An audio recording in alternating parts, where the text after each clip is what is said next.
y esto tiene que ver con características de vulnerabilidad de la vivienda, viviendas de autoconstrucción mal diseñadas, mal construidas a lo largo de muchas décadas.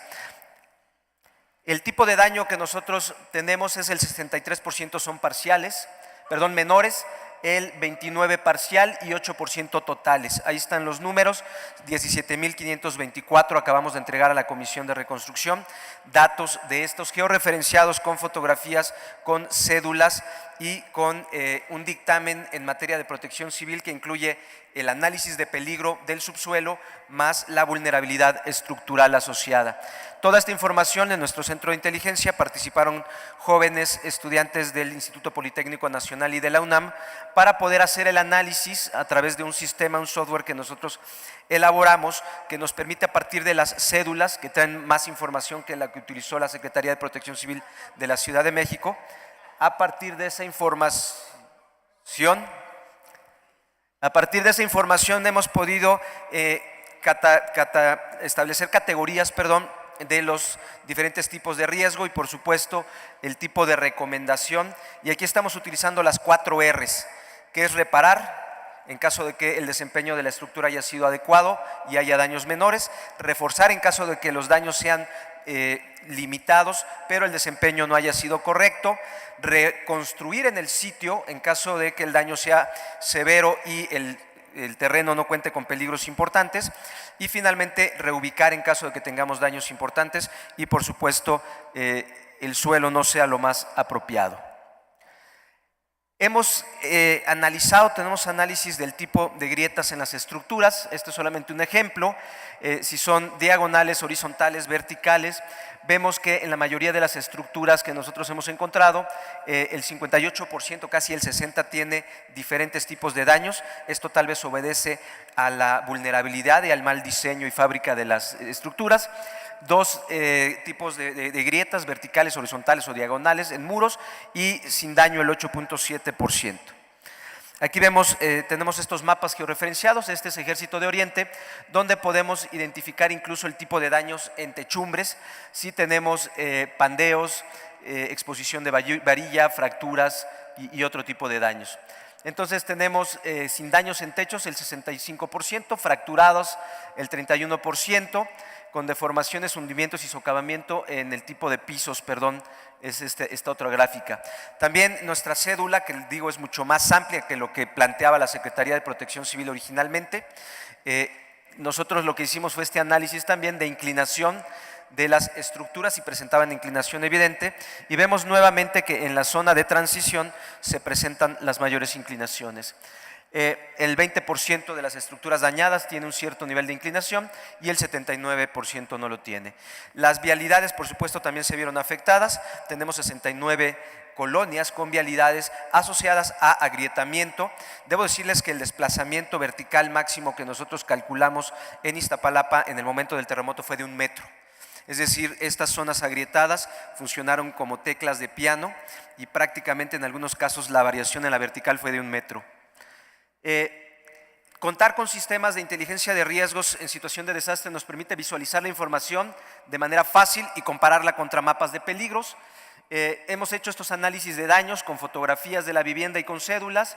Hemos determinado las necesidades de reubicar, reconstruir, reforzar o reparar, y el sistema nos ha permitido la emisión de dictámenes. Estamos entregando 17,000 dictámenes a cada uno de los propietarios para que tengan la certeza de que sí los hemos visto, de que están en nuestras bases de datos, que estas bases de datos se han entregado a la Comisión de Reconstrucción y de que por supuesto están considerados sus daños y los hemos registrado.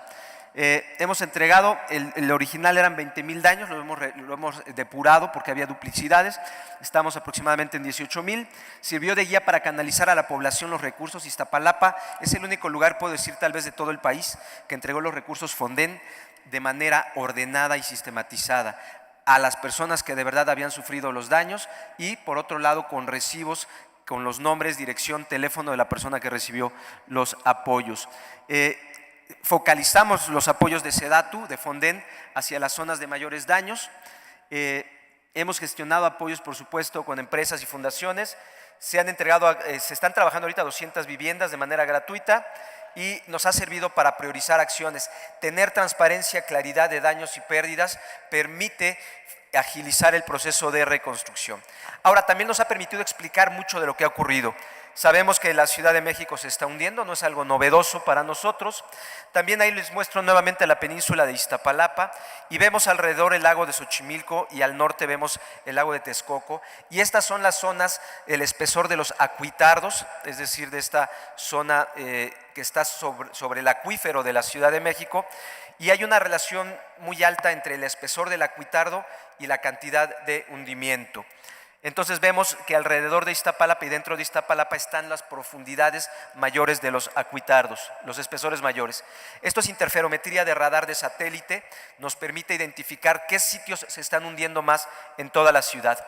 Y vemos que hacia la zona del lago se hunde rápidamente, cerca de 39 centímetros en algunas zonas de Nezahualcóyotl, y por el otro lado las sierras simplemente no se hunden. Por lo tanto, la zona de transición se ve sujeta a esfuerzos de tensión, se estira la zona de transición, que es la más abrupta, la zona de transición más abrupta que existe en la Ciudad de México, está alrededor de la Sierra de Santa Catarina y afecta, por supuesto, Tláhuac, Xochimilco e Iztapalapa. Eso explica mucho de los daños. Aquí vemos diferentes años, análisis de subsidencia en diferentes años, el hundimiento de la ciudad, y aquí lo relevante es contar con este tipo de mapas. Estos mapas son mapas de gradiente. Si la ciudad se hundiera pareja, pues no tendríamos problemas. El problema es que no se hunde en las sierras, se hunde en la zona del lago y lo que está en medio se ve sujeto a tensiones. Mientras mayor es el gradiente, mayor es el peligro de agrietamiento, de fracturamiento del subsuelo. La Comisión para la Reconstrucción, a través del Instituto de Geofísica, han hecho un estudio actualizado e Iztapalapa no salió nada bien en este sentido. ¿Qué necesitamos hacer? Necesitamos tener nuevas fuentes de abasto de agua. Y decía yo que es absurdo que nos inundamos y al mismo tiempo no tenemos agua. Por eso en Iztapalapa hemos comenzado el tema de cosecha del agua. Hemos metido 1984 sistemas, la capacidad de almacenamiento aún es muy pequeña, 960,000 litros en la Sierra de Santa Catarina, y estamos generándole ahorros a las finanzas de Iztapalapa, porque también debo decirlo, Iztapalapa es el área que menos agua recibe per cápita de toda la Ciudad de México. Lo que se tira en Miguel Hidalgo nos hace falta en Iztapalapa, lo que se tira en otra delegación nos hace falta allá y nos obliga a sobreexplotar nuestros acuíferos, a hundirnos más en un sitio donde además la geología no fue muy benéfica con todos nosotros. Se requiere, por supuesto, la recarga de acuíferos en las zonas de pie de montes donde se pueden recargar los acuíferos, y en ese sentido nosotros estamos haciendo la tarea, estamos construyendo pozos de absorción para que el agua de la Sierra de Santa Catarina pueda reinyectar nuestros mantos acuíferos. Requerimos transferir agua del poniente del Valle de México, donde llueve más anualmente, donde todavía hay posibilidad de captar agua y de infiltrar, que el poniente del Valle de México utilice el agua que recibe, es la zona donde más llueve, y por otro lado requerimos obras del Cutzamala que transfieran al oriente del Valle de México, a los municipios de Nezahualcóyotl y por supuesto a la delegación Iztapalapa, agua para no tener que sobreexplotar los mantos acuíferos en una condición donde no solamente tiene que haber una equidad en términos del agua, sino que tiene que haber las consideraciones propias del subsuelo. Sobreexplotar un acuífero en Iztapalapa o en Xochimilco es más grave porque causa daños que sobreexplotarlo en otros sitios, precisamente por la geología y la zona de transición abrupta. Nosotros estamos haciendo estudios geofísicos con georradar, con sísmica de refracción de ondas superficiales, para tratar de entender cómo quedó el suelo después del sismo. Requerimos estudios que no tenemos nosotros en este momento las capacidades, que es resistividad eléctrica, para poder identificar con tomografía eléctrica cómo quedó el subsuelo, y eso es todo. Justo a tiempo. No contaban con mi astucia. Gracias y perdón por ir tan rápido.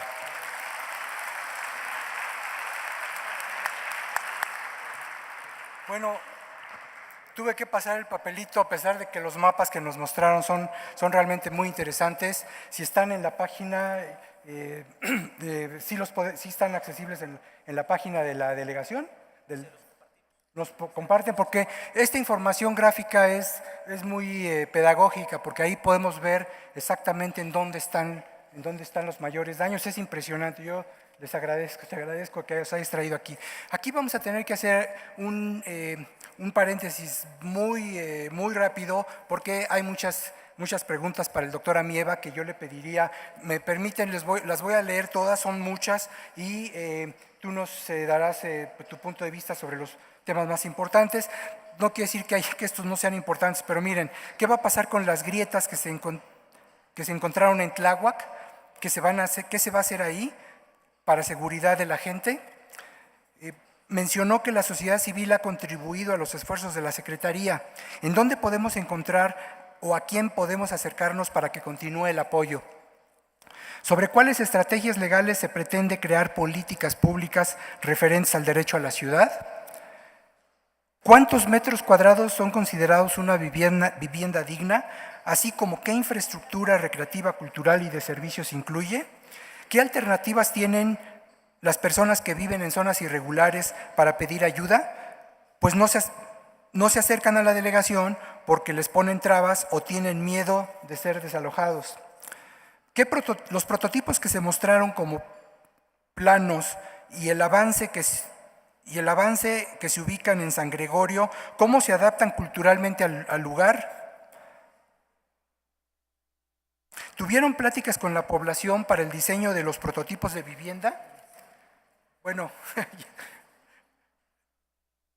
¿qué instrumentos legales se utilizan para garantizar el derecho a la ciudad en zonas conurbadas e irregulares de alto riesgo? Gran parte de los daños dentro de la delegación Ixtapalapa también se llevó a cabo debido a los años de vida del edificio y a la falta de mantenimiento. ¿Cómo se podría concientizar a los habitantes haciéndolo con más frecuencia? Antes del sismo ya había un hundimiento. Después del sismo, donde había hundimiento, se agrietó y ahora están haciendo un metrobús. ¿De qué manera esto afecta y cómo pueden prevenir daños mayores? ¿Qué va a pasar con las personas? Uy, esto ya es un examen de grado. ¿Qué va a pasar con las personas que perdieron su vivienda, los que quedaron dañadas por los sismos? ¿Cómo recuperarán su patrimonio? ¿Qué pasa con la gente con crédito INVI que quedó afectada su vivienda? ¿Cómo vincular la densificación, que es la propuesta de la planificación resiliente, a los procesos de reconstrucción que se están llevando a cabo en la Ciudad de México? Por lo que presentó, se están construyendo el mismo tipo de casas, asentamientos. Usted habló de un censo socioeconómico. ¿Qué están haciendo? ¿Nos podría explicar, por favor? Pues está en tus manos. Muchas gracias. Agradezco también la comprensión. Si me pasan las preguntas, querido doctor, porque si no se me van a… tenemos que ahorita ir al COPLADE, que es la instancia que aprueba los programas sociales de la ciudad, para que puedan llevarse a cabo. Agradezco la comprensión de mis compañeros de panel. Muy rápido y según van saliendo. Mencionó que la sociedad civil ha contribuido a los esfuerzos de la Secretaría. ¿En dónde se pueden acercar? Por favor, pediría que dejen sus datos de sociedad civil. La sociedad civil participa tanto en las labores de reconstrucción como en las labores de vigilancia del ejercicio de los recursos públicos, que los recursos sean utilizados de manera honesta, de manera eficiente, y son testigos y coadyuvantes de este proceso de reconstrucción. Dejen sus datos aquí, nosotros establecemos la promesa de ponernos en contacto de manera inmediata o en la página de la Secretaría www.sds.cdmx.gov.mx. Habló usted de un censo socioeconómico. ¿Qué están haciendo? El censo socioeconómico es ir hasta el sitio en donde las personas tienen alguna situación de vulnerabilidad, acreditar que existen las personas que tienen esa situación y cuál va a ser la necesidad, es decir, el estado de vulnerabilidad que presentan para que tengan el acceso pleno a los fondos de reconstrucción. Eso es el estudio socioeconómico que estamos realizando. El saber que las personas, dimensionar las personas que han sido afectadas como personas, no como construcciones, saber qué es lo que requieren y hacérselos llegar a través de ese fondo y de esa ley que ha sido autorizada. ¿Cómo vincular la densificación que está propuesta de la planificación resiliente a los procesos de construcción que se están llevando a cabo en la CDMX? Por lo que se presentó, se están construyendo el mismo tipo de casas en asentamientos. El tema de la densificación efectivamente es muy importante. Si ven ahí, esa fue una densificación generacional. sobre esos 50 metros, cada vez que la familia crecía, es decir, que las personas tuvieron hijos y a su vez tuvieron hijos, los nietos, cada generación se estaba realizando un nuevo nivel. Hemos visto nosotros en casas que eran grandes, que ahora viven los hijos, ahora viven los nietos, y eso es lo que hace falta, una correcta vinculación sobre oportunidades de vivienda. Y la densificación lo que refiere es la ocupación habitacional por metro cuadrado en determinado territorio, agregado con los servicios. Entonces, lo que nosotros estamos proponiendo es que efectivamente en los programas de desarrollo urbano se incorpore en este tema de la resiliencia la visión de atención a un crecimiento social, que las generaciones tengan acceso nuevamente a la vivienda. Hemos escuchado que en muchos países incluso generan proyectos de vivienda de acuerdo a las personas que quieren que habiten. Es decir, un proyecto de vivienda para las personas que son estudiantes, para los matrimonios sin hijos, para los matrimonios con pocos hijos y para las familias grandes. Eso es una correcta densificación y eso es lo que tienen que considerar los programas generales de desarrollo urbano, ofrecer alternativas de acceso a la vivienda de acuerdo al estatus social. Y bueno, ahorita voy a tocar el tema de las viviendas, si me ponen mientras la diapositiva de los modelos de vivienda que estamos realizando. ¿Qué va a pasar con las personas que perdieron la vivienda y las que quedaron dañadas por los sismos? ¿Cómo recuperan su patrimonio y qué pasa con lo del INVI? Los recursos que existen son recursos que tienen que ser destinados precisamente a apoyos financieros para la recuperación de la vivienda. Para eso están los recursos, para que las personas recuperen su patrimonio y que poco a poco vaya disminuyendo gradualmente el grado de afectación y el número de personas que han sido afectadas. La gente que tenía crédito del INVI que perdió su vivienda, el INVI mismo tiene los seguros y coaseguros para determinar la reposición de la misma. Entonces, si alguien conocen que tenga ese estatus, por favor acérquenla con nosotros y nosotros lo solucionaremos. La gran parte de los daños en traslación de Iztapalapa también se llevó a cabo debido a los años de vida de un edificio y a la parte del mantenimiento. Antes del sismo ya había hundimiento y después del sismo donde había hundimiento se agrietó. Bueno, efectivamente, les voy a poner el caso de, comúnmente, digamos que el 99% de las construcciones afectadas habitacionales, condominales, son edificios anteriores a 1985. Hasta 1985 existía un criterio de construcción. De 1985 a la fecha privó otro y ahora tendremos que contar con otro más. El tema del mantenimiento es importante. Encontramos edificios en donde las celdas de cimentación, que es donde está pues el concreto enterrado que proporciona la resistencia del inmueble, estaban anegadas. Donde habían quitado muros de carga en los departamentos, que eso generaba que la carga se fuera hacia los muros exteriores, que incluso tenían daños de 1985 que únicamente habían sido resanados o había elementos como las escaleras que estaban a punto de desprenderse. Esta cultura del mantenimiento es algo que tiene que ser acompañado a través de la Procuraduría Social y que tenemos que trabajar. La carga adicional, que serán los tinacos, que ahora han sido sustituidos por cisternas, o los tanques de gas que han sido sustituidos por las líneas de abastecimiento de gas natural. En lo de las grietas, pues efectivamente el tema de las grietas hemos visto, yo lo comparo con un sistema circulatorio. Esas grietas tienen una conducción, metimos estas cámaras robot, metimos estos análisis geotérmicos y lo que vemos es que las grietas deben de tener un tratamiento a través de 3 grandes elementos. El primero, el relleno de las grietas a través de materiales adecuados. En algunas grietas se trabajó, por ejemplo, el relleno con bentonita. La bentonita, bueno, es un material que lo que hace es expandir, entonces lo que hizo más fue, con este movimiento sísmico, fue abrir la grieta.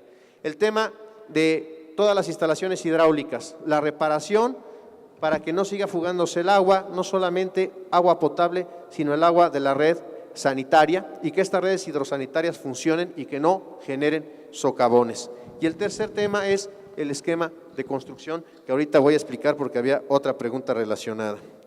¿Qué instrumentos legales se utilizan para garantizar el derecho a la ciudad en zonas conurbadas irregulares de alto riesgo? El derecho a la ciudad es el derecho a la vivienda digna y aplica a todas las personas. Todas las personas tenemos derecho a una vivienda digna. Y para ello, en el caso del sismo, es a través de este estudio socioeconómico. Todas las personas pueden acercarse, a todas las recibiremos y con todas trataremos. ¿Qué instrumentos legales se utilizan para garantizar el derecho a la ciudad en zonas conurbadas? Este es lo que ya había leído. Ya estoy concluyendo. ¿Tuvieron pláticas con la población para el diseño de la vivienda? Sí. Quiero decirles que en Álvaro Obregón, en Iztapalapa, en Xochimilco, nosotros vimos casas con una inversión muy importante en la construcción. Casas que verdaderamente uno diría son el patrimonio de toda una vida. Sin embargo, no contaban con algo que era la famosa plataforma de cimentación, que es lo que hemos nosotros generado. Esa plataforma de cimentación hace la diferencia ante un movimiento sísmico. Hemos acudido con estos modelos, hemos conocido las casas progresivas, que son aquellas que cuentan con un nivel y pueden crecer hacia arriba, las casas progresivas hacia los lados, los diversos materiales. En lo que todo es coincidente es en las bases de cimentación. Hubo un cambio muy importante. Cuando la Federación se acercó a decir si nosotros participábamos en la reconstrucción, los modelos que tiene la Federación son de aproximadamente 45 metros cuadrados. Lo que nosotros estamos trabajando es que se tengan casas de aproximadamente 90 metros cuadrados y que tengan un modelo de sustentabilidad a través de los sistemas de captación de agua, que tengan lo que se denomina el cuarto rosa, que es ese cuarto en donde las mujeres pueden tener esa intimidad, esa privacidad, que cuenten con los esquemas de un drenaje, de las instalaciones hidrosanitarias adecuadas. Entonces, eso es hacia donde estamos transitando, a que se cuente con un espacio digno y que sea bajo ese modelo. Estos son parte, hay otros modelos que se han compartido, hemos visto esfuerzos de las universidades, muchos esfuerzos. La gente prácticamente decide cuál es el modelo que quiere que se construya. Nosotros lo único que aportamos es el recurso. Secretario. ¿Tuvieron ya, verdad? Sí. Ya me voy. Las que quedan, me las llevo y con gusto las contesto. Agradezco la paciencia de los compañeros panelistas. Deseo éxito a todo este ejercicio de participación y que tengan todas y todos muy buena tarde. Con permiso.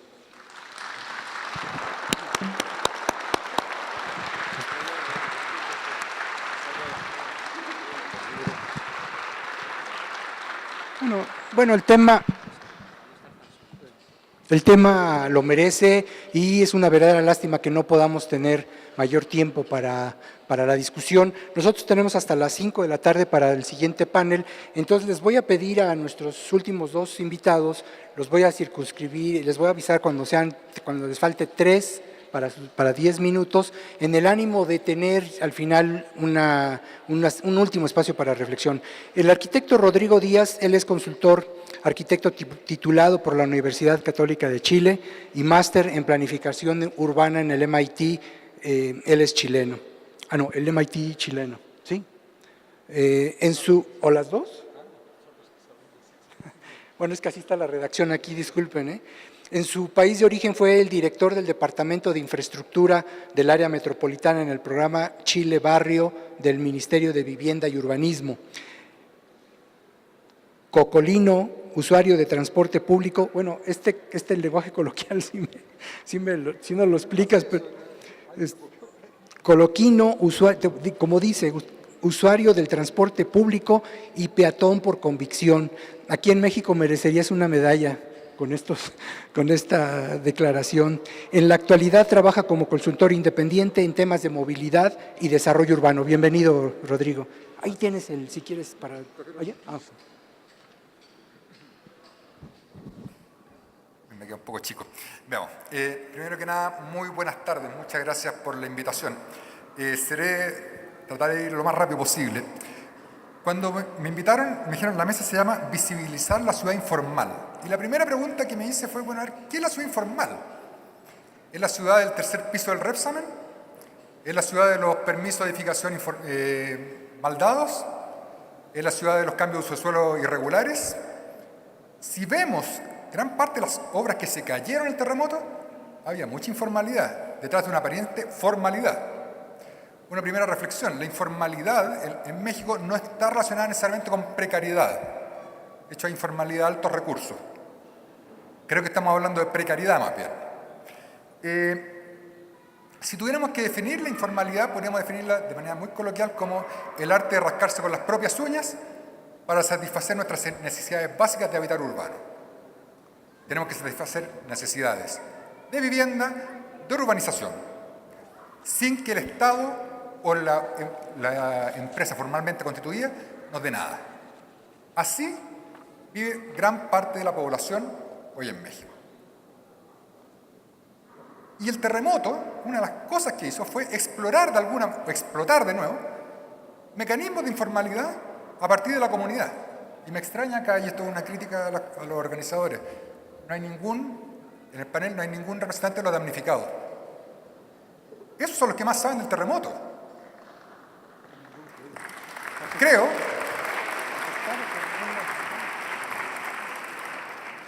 que lo que hizo fue explotar precisamente el arte de rascarse con las propias uñas, porque más allá de los discursos, cada damnificado tenía que buscárselas por sus propios medios, cómo satisfacer sus necesidades. Acá no hay mecanismos exclusivos, no. Acá depende cómo cada uno se mueve para lograr que lo atiendan. Y dentro de esto, los más olvidados son precisamente los habitantes de la ciudad informal. Siempre cuando hablamos de los damnificados nos imaginamos la gente que sufrió en los grandes edificios. Es cierto, fue grave. Pero acá hubo problemas serios, muy graves en Xochimilco, en Tláhuac, en Iztapalapa. Personas que vivían viendo unifamiliares, afortunadamente la mayoría no murió, pero las casas quedaron severamente dañadas. Qué bueno que mostraron San Gregorio de Tlapulco. Yo hice mi tesis de ahí, lo conozco bastante bien. Y esto nos lleva a una reflexión que es mayor. Y es el de la ciudad informal provental. ¿Qué estamos haciendo por ella? Y este es el gran olvidado de las políticas de vivienda en México. No solamente el terremoto, sino de mucho antes. Yo no creo mucho en los discursos. Mientras me hago viejo, me hago materialista. Yo veo solamente los presupuestos. Y creo que lo que más habla son los presupuestos. Y ahí uno ve si la gente está diciendo la verdad o no. Presupuesto de Conavi, 2018, 6.900 millones de pesos. Esto se muestra como un gran logro. El año 2014 era 12.000 millones.